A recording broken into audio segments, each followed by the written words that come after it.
bikoma mu bigambo. Mu 2017 Parliament bwe yali ejja kukoma ku myaka gy'omukulembeze eggwanga, gavumenti yasuubiza nti yali yakugunja akakiiko kano wabula na buli kati kassibwangawo. Minisita wa Ssemateka ne Uganda era Pulezidenti wa DP Nobert Mao yasinzidde mu Parliament eggulo n'ategeeza nti minisitule ye yakuŋŋaanya ebirowoozo ebitundu 80 ku buli 100 ku ebyo byeyagala bikolebwe mu nnongoze za Ssemateka oluvannyuma lw'okwebuuza ku bannansi, wabula ebirowoozo n'ebiteeso ebyo bakyatubidde nabyo kubanga tebalina ssente. Mao yagambye nti minisitule ya Ssemateka kyeyakoze kwe kusaba gavumenti ensimbi zino bwe ziba zibuze ensonga bazikwasa akakiiko k'eggwanga akekenneenya amateeka aka Uganda Law Reform Commission. Madam Speaker, it's regrettable that the Constitutional Review Commission has not yet been constituted. At the Ministry of Justice and Constitutional Affairs, in light of the financial constraints that we are facing, since we don't have all the money for the Review Commission, we have decided to recommend to the President and the Cabinet that the Uganda Law Reform Commission takes charge of the process. Ebyonga bikyali bityo, gavumenti ng'eyita Ministry y'Eddemu ne Ssemateka eyanjudde ennongoose za mu tteeka erya Judicature Act n'ekigendererwa eky'okwongera ku muwendo gw'abalamuzi mu kkooti ensukulumu ne kkooti ejulirwamu. Mu kiseera kino kkooti ensukulumu erina abalamuzi 11 so nga abakkooti ejulirwamu bali 15 nga bano nno gavumenti beeteekateeka okwongeza ku muwendo gwabwe ng'eyagala kkooti ensukulumu eve ku balamuzi 11 bongezebwe okutuuka ku balamuzi 21 ate abakkooti ejulirwamu bave ku 15 badde ku 55. Ennongoose za mu tteeka eryo zisindikiddwa mu kakiiko ka Paalamenti akalondoola eby'amateeka lyetegerezebwe mu bwangu. Banka ya Uganda enkulu ezzemu okulabula bannayuganda bakomye okujaajaamya ensimbi z'eggwanga nga bazikwata n'okuzikozesa mu bintu ebitajjansa, gamba ng'okuzikolamu ebimuli nti ekyo nno kya bulabe nnyo era kirina okukomezebwa mbagirawo. Mu kiwandiiko ekifulumiziddwa banka eno ekiteekeddwako omukono gwa Kenneth Egesa, avunaanyizibwa ku by'amawulire, banka ya Uganda erabudde abantu abafunyaafunya ssente okuzigabanga ebimuli nga bakozesa pini, soloteepu n'eggulu nti nno balina okukikomya kubanga kittattana omutindo gwa ssente. Agambye nti ebintu eby'engeri eyo bireetera ensimbi ezo obutakozesebwa mu byuma eby'ensimbi ebya ATM ekitaataaganya entambuza y'ensimbi mu bitundu ebitali bimu. Wabula agambye nti banka ya Uganda tekugira bantu kutona nsimbi, kyokka kino balina okukikola mu ngeri y'obuvunaanyizibwa ne bazitona nga tebasoose kuzifunyaafunya. Ensangi zino wasibuseewo enkola era abamu bagufudde mugano ng'ogw'enswa okutonera abaagalwa baabwe ebimuli biyungiddwa ku mu ssente enkalu nga bino nno basinga kubitonera ku bubaga obw'amazaalibwa zi baby shower nga bamu batuuse n'okuzitonera abaana ku masomero nga baziwunze mu kifaananyi ekya success card okubaagaliza okuyita obulungi ebigezo. Poliisi mu disitulikiti y'e Luweero ebakanye n'okunoonyereza ku musango gw'ettemu mwafidde abaana 2 abooluganda ng'ente bw'eva ku nsujju.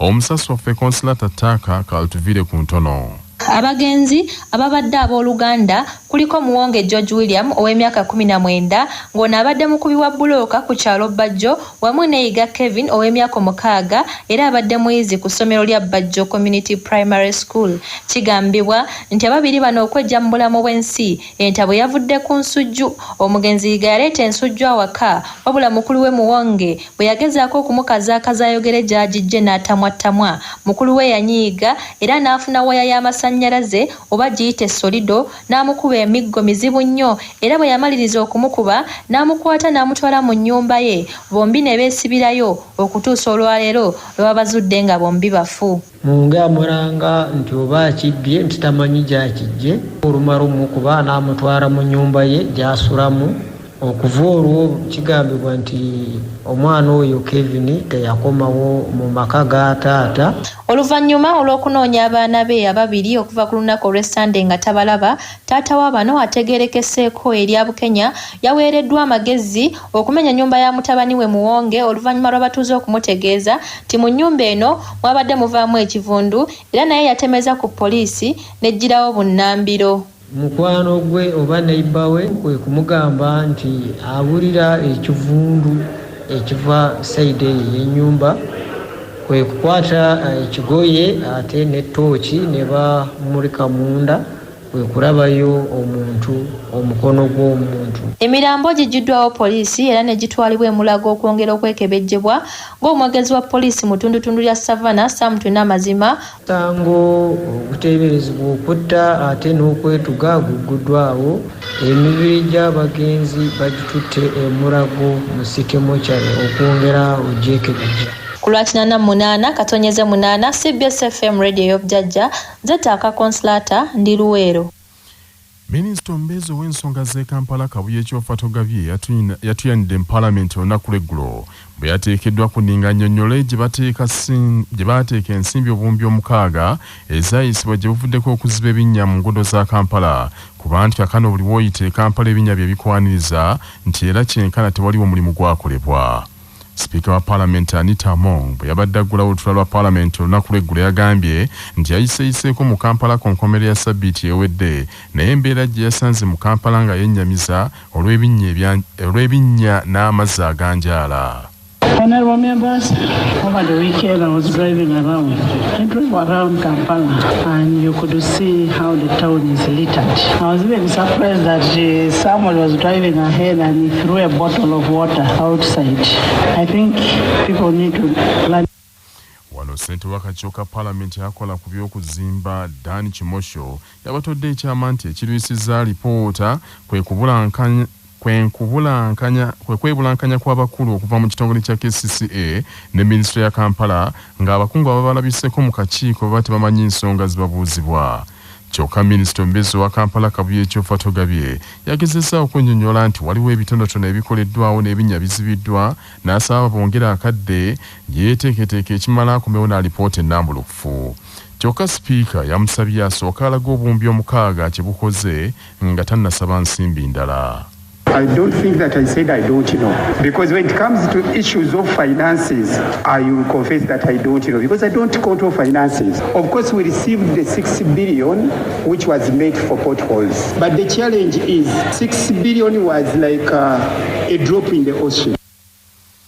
Mu by'emizannyo omutendesi wa ttiimu y'eggwanga ey'omupiira ogw'ebigere y'abalenzi abatasuusa myaka 88 ebyekwaso alangidde ttiimu ey'enkomerero y'abazannyi 23 egenda okukiikira Uganda mu mpaka za Sekafa Under 18 Boys Championships ezinaabeera e Kenya. Ttiimu ebadde emaze ekiseera ng'etendekebwa mu kisaawe kya Fufa Technical Center enjeru n'abazannyi 32 era olunaku lw'eggulo yazannyeemu omupiira ogw'omukwano ne club ya Bull eya Uganda Premier League n'egikuba ggoolo 2-1 ezaatebeddwa Frank Katongole. Paka zino zigenda kubeerawo okuva nga 25 omwezi guno okutuuka nga 9 omwezi ogujja ogwa Desemba mu kibuga Kisumu ne Kakamega. Ebweru w'eggwanga akalembereza akabaddewo wakati wa North Korea ne mulirwana we South Korea kandi ggwerawo ddala. North Korea bw'esattuludde endagaano gye baakola emyaka 5 egiyise mwe bakaanyiza buli omu obutalingiriza byakwerinda bya munne. Omutawaana gwavudde ku North Korea okusindika ekizungirizi mu bwengula ku ntandikwa ya wiiki eno ng'ekizungirizi ekyo kyatutte satellite y'etekinologiya ow'ekika ekyawaggulu ennyo ng'esobola okuketta bulungi buli kyakulwanyisa kya South Korea n'enteekateeka zaabwe ez'ebyokwerinda. South Korea yasunguwadde nnyo olw'enteekateeka eyo bw'etyo n'erangirira nti yandiwalirizibwa okuyimiriza endagaano gye baakola mu 2018 ezzeewo ebyokwerinda byonna n'okulawuna ensalo zaabwe essaawa 24. South Korea ebadde ekyakangaza etyo yo North Korea n'erangirirawo nti endagaano yonna bagiyimiriza era kakano bagenda kuyungula amagye n'ebyokulwanyisa eby'amaanyi gonna babiyiwe ku nsalo zaabwe ku ttaka ku mazzi ne mu bwengula. Embeera eno ezizzaawo akaleega bikya wakati w'ab'omuliraano bombiriri era amawulire gategeezza nti satellite ya North Korea yatandise dda okukola era omukulembeze wa North Korea nnantabwe ekibera Kim Jong-un yalabiddwa ng'ateredde bubya ku lutimbe ng'asobola bulungi okulaba ebyokulwanyisa bya South Korea n'eby'Amerika bye babatwalira. A day of national mourning decreed by the Congolese authorities in observed Wednesday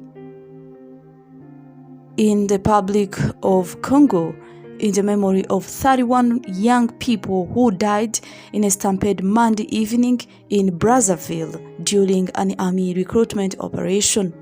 The flags are at half-mast in the capital in front of public administrations and schools, noted an AFP correspondent. Bars and other entertainment venues also observed national mourning in the city. However, road traffic was normal. On Tuesday evening, Congolese government spokesperson TL Mongala announced that 31 people had died and 145 others had been injured in the stampede that occurred overnight from Monday to Tuesday in the Michel Domano Stadium in Brazzaville. According to agents responsible for securing the site, there were several thousand young candidates for recruitment. Some forced the gate, others jumped over the wall.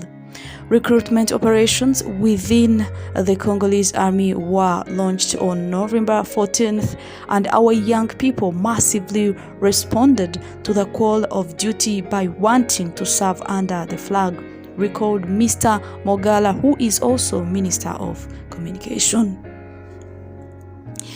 Government declared a day of national mourning this Wednesday with half-masting of the flag, closure of bars, dance halls, drinking establishments, and festive places. In addition to the judicial investigation opened by the public prosecutor, a mixed administrative investigation, Congolese armed forces has been opened. It will be harrowing to determine the causes of the tragedy and render its conclusions in the next few days, indicated elsewhere Mr. Mongala. Congolese human rights organizations and the opposition political representatives have pointed the finger at the government's responsibility in this tragedy. On Tuesday, the organization DPC called on the government to put in place a plan to combat mass youth unemployment. A small country in Central Africa, Congo has 5.7 million inhabitants, 47% of whom are under the age of 18, according to 2022 World Bank report. In this oil-rich country, led by Denis Sassou Nguesso, 79 years old, 39 of whom have been head of state, 42% of young people are unemployed, recalls DPC, citing a World Bank report.